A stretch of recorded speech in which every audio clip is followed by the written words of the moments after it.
Konstruksi kolam. Pipa outlet dibuat di tengah kolam dengan tujuan mempermudah proses pembuangan kotoran dan sisa pakan. Pipa outlet diberi bak kontrol agar mempermudah proses pengurangan dan pembuangan air. Dinding kolam digosok menggunakan blue copper 2 tutup botol yang dilarutkan pada 2 liter air. Pemasangan pipa saringan. Lubang pipa saringan dibuat lebih kecil dari ukuran ikan yang akan ditebar. Setelah pemasangan pipa saringan, kolam siap diisi air.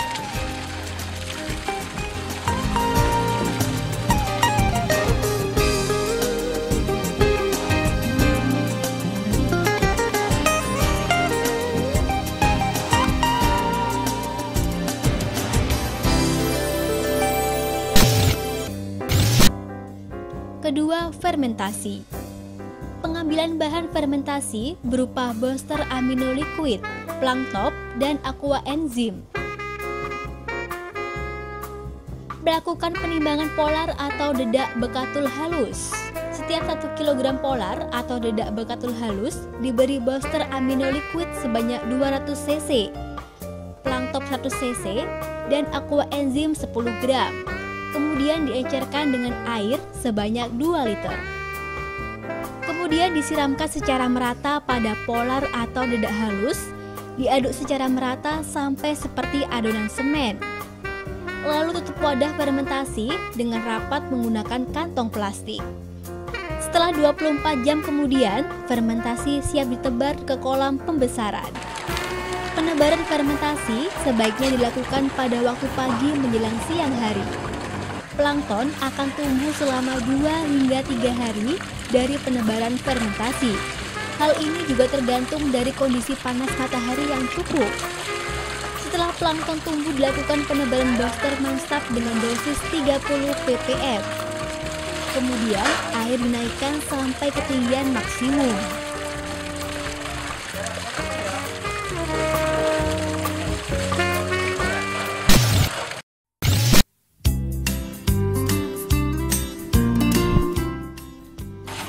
Ketiga, penebaran bibit.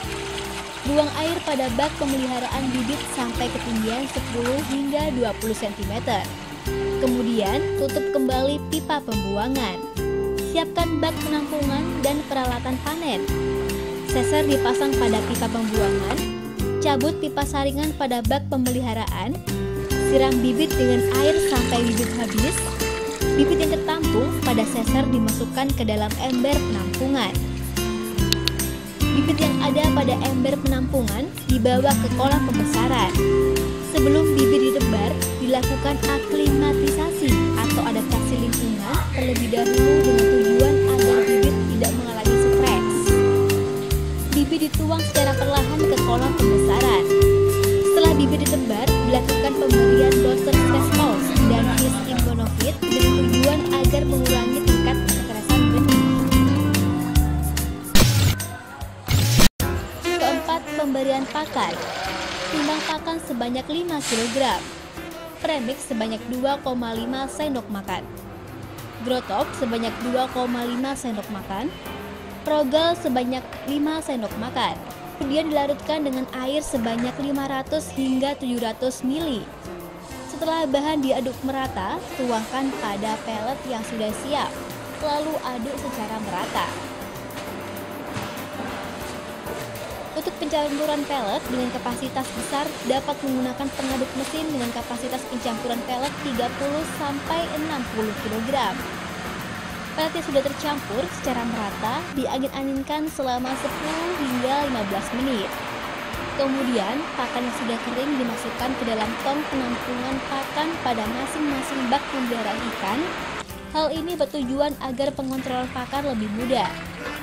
Pemberian pakan dilakukan dengan cara ad libitum yang terkontrol di mana pakan dihentikan ketika ikan sudah mulai bergerak lambat saat makan.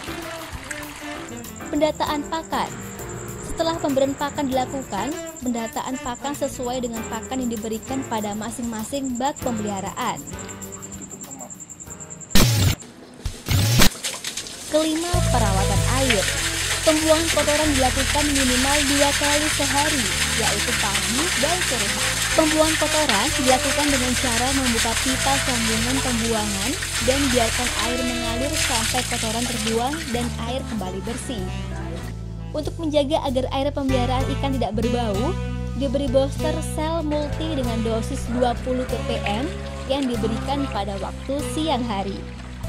Pemberian sel multi diberikan secara rutin selama 3 hari dan kemudian dapat diberikan seminggu sekali. Sedangkan untuk pemeliharaan air dari bakteri diberikan booster blue copper dengan dosis 1 hingga 2 ppm diberikan pada waktu pagi hari. Pemberian blue copper dilakukan 3 hari sekali. Selain itu, blue copper juga dapat mengurangi tingkat kanibalisme. Untuk menjaga kestabilan kualitas air, diberikan booster Manstab dengan dosis 30 ppm. Pemberian Manstab dilakukan pada sore hari. Setiap hari dilakukan pengecekan parameter kualitas air pH dan juga suhu. Pengecekan pH dan suhu dilakukan pada pagi dan juga malam hari.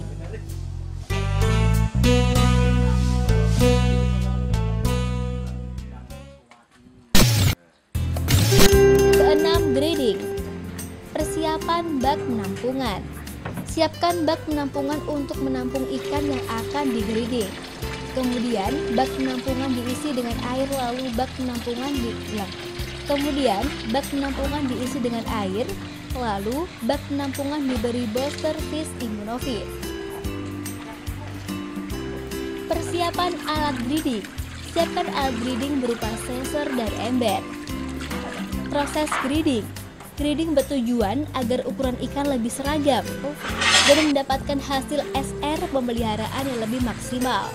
Ikan yang akan digrading dimasukkan ke dalam bak penampungan. Kemudian ikan digrading sesuai dengan ukurannya. Ikan yang sudah digrading siap sampling. Sampling dilakukan dengan tujuan agar mengetahui size ikan yang ditebar. Sampling dilakukan dengan cara menimbang ikan per kilogram sebanyak 10 kali. Kemudian dilakukan penghitungan. Lalu ikan ditimbang total dan dimasukkan ke dalam bak pemeliharaan. Ketujuh, panen.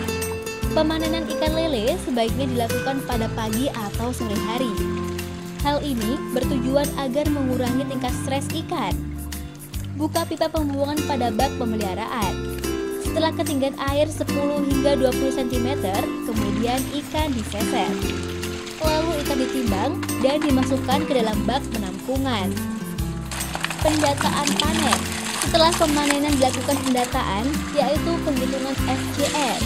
Pembesaran lele yang menggunakan sistem booster dapat menghasilkan FCR 0,8, bahkan di farm booster FCR dapat dicapai 0,6.